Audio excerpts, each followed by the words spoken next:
Alright, I just wanted to show you guys the way that I practice DI. I like to use the technique of wank DI. I think that's the most popular right now, and I think it's the most effective for DIing out of combos. So just in case you don't know what it is, I'll go through it really quickly.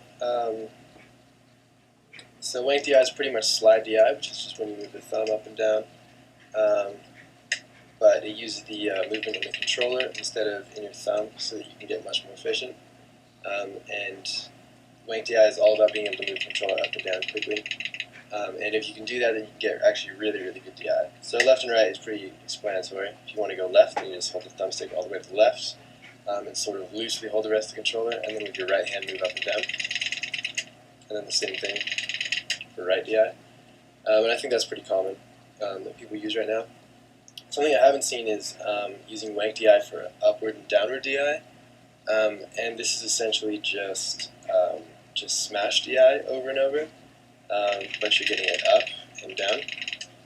The important thing to note here is that you can't let the thumbstick go past the neutral position if you're trying to do it. So you can't go all the way up and all the way down. Obviously, that won't get you anything.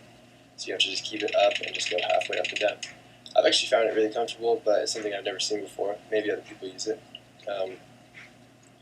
So the last thing I'll say is that it's really hard to tech with the Z trigger while you're wank DIing because your left hand is so loose. But you can use the R trigger instead and get a lot of inputs on the R trigger, so you can tech roll out just in case you hit the ground. So to actually practice DI, you're going to want to go versus mode. You're going to need a friend, but they don't have to actually play Smash. It could be your 6-year-old sister who really cares. They just have to press the A button. So go infinite time, turn all the items except for the fire flower off, and then put items on very high. Fun fact, something I learned very recently, which may or may not be embarrassing, you can use the C buttons to navigate the menu, so that's really clutch for turning all the items off except for that one.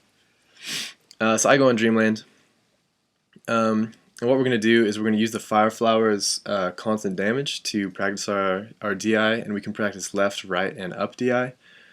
As of right now, I haven't come up with a great way of using the fire flower to practice downwards DI. So just screw around for a little bit, miss some Z cancels, hang out. So once you get your fire flower, I'm going to practice right DI first. I tell my friend, go down to the middle and just spray me, and I wait for the fire to start, and then I do some wank DI to the right, get all the way behind him, and do the same thing going left. The more you practice it, the easier that gets. I think this is something I didn't make up, though. It's something I've heard on the boards, so it could be something a lot of people do. This is something I've never seen before, though.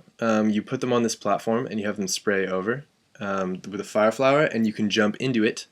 And if you DI up a lot, you can actually get all the way up to the top platform. So that's a really great way to practice upwards DI.